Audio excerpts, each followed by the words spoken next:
हे मुनि, श्री पुरुषोत्तम मास में व्रत उपवास रखने वाले व्यक्ति के व्रत की पूर्ति के निमित्त कृपया उद्यापन की विधि बतलाई है। उद्यापन भी सुन लो इसका कैसे होता है। तो वाल्मीकि जी बोले कि हे राजन, पुरुषोत्तम मास के कृष्ण पक्ष की चतुर्दशी, नवमी अथवा अष्टमी को उद्यापन करना चाहिए। प्रातः काल उठकर स्नान आदि से पूर्व की सभी क्रियाओं को करने के उपरांत यथासाध्य सामग्री से उद्यापन करना चाहिए। विष्णु की परम भक्ति करने वाले 30 ब्राह्मणों को सपत्नी भोजन कराया जाए। यदि इतना सामर्थ्य ना हो तो 7, और यदि इतना भी ना हो तो 5 ब्राह्मणों को सपत्नी भोजन कराया जाए।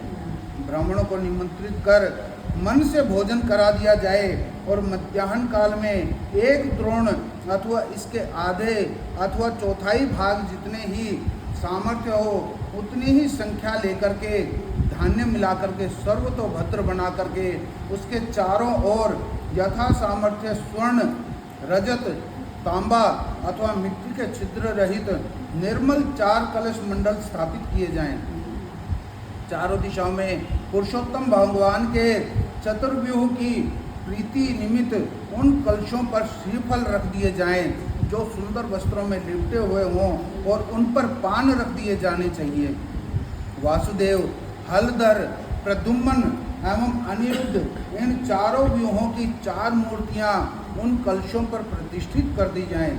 पुरुषोत्तम के व्रत के प्रारंभ में स्थापित की हुई श्री राधे सहित पुरुषोत्तम देव की मूर्ति को कलश के साथ लाकर सबके मध्य में मंडप में प्रतिष्ठित करें।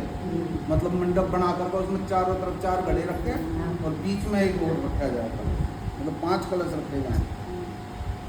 पूजन के निमित्त किसी वेदांग में पारंगत वैष्णव आचार्य को ब्राह्मण को ही लेना चाहिए।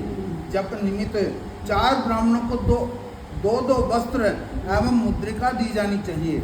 वस्त्राभूषणों से आचार्यों को अलंकृत करके हृदय में प्रसन्न होकर के शरीर की शुद्धि के लिए प्रायश्चित करे। उसके बाद पत्नी सहित पहले कही हुई विधि से पूजा करे। चारों ब्राह्मण चारों व्यूहों का जाप करने बैठ जाएं। चारों दिशाओं में 4 अखंड दीप प्रज्वलित कर दिए जाएं और नारियल से अर्घ दान करने के उपरांत अपनी दोनों जंघाओं का पृथ्वी से स्पर्श कर दोनों हाथों की अंजलि में ऋतु के अनुसार फल फूल तथा पंचरत्न ले और सपत्नी भक्ति, श्रद्धा एवं मुद्रित मन से श्री हरि भगवान का स्मरण कर अर्घ आदि 16 उपचार से पूजा करे। कौस्तुभ मणि से दीप्तमान वक्ष स्थल वाले श्री पुरुषोत्तम भगवान का ध्यान करके आरती करके साष्टांग प्रणाम करे। श्री वत्स से चिन्हित श्री हरि भगवान की वंदना दंडवत करके ब्रह्मा रूप ब्राह्मणों को स्वर्ण के साथ पूर्ण पात्र दे करके आचार्य को सानंद यथेष्ट दक्षिणा दे। भक्तिपूर्वक स्त्री सहित आचार्य को वस्त्राभूषण से प्रसन्न करके ऋत्विजों को भी दक्षिणा अर्पित करे। दूध देने वाली सीधी गाय को, मरखणी नहीं, सीधी गाय, दूध देने वाली सीधी गाय को बछड़े सहित अन्य आभूषणों से सुसज्जित करके जिसकी तांबे से मढ़ी पीठ और सोने से मढ़ी सींग तथा चांदी से मढ़े खुर हों। पहले इतना करा जाया करता था ये सभी। ऐसी गाय को दान करे। घी और तिल के पात्रों का दान करे। महेश और गौरी की प्रसन्नता के निमित्त स्त्री पुरुषों को पहनने योग्य वस्त्रों का दान करे। जूते तथा 8 प्रकार के पद दान करे। यदि सामर्थ्य हो तो वैष्णव ब्राह्मण को श्रीमद् भागवत ग्रंथ की प्रति आयु तो चलायमान है ऐसा विचार करके दान करे।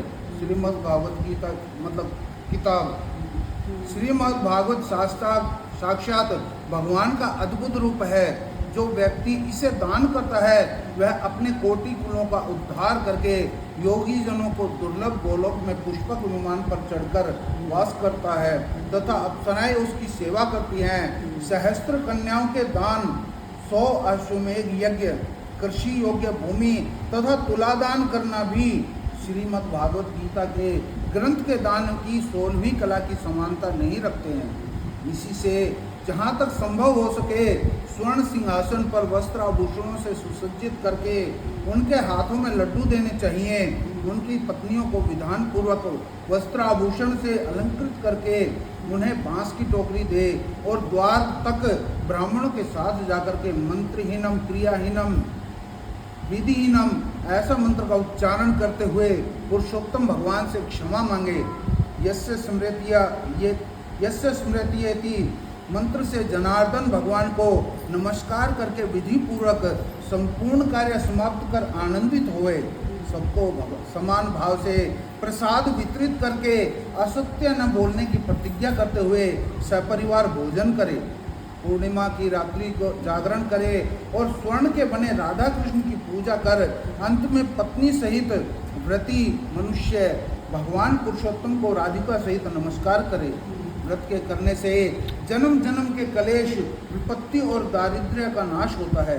इस व्रत के करने वाले की मनोकामनाएं निश्चय पूर्ण होती है और वे विमान में बैठ करके बैकुंठ लोक को जाते हैं। बोलो श्री कृष्ण भगवान की जय।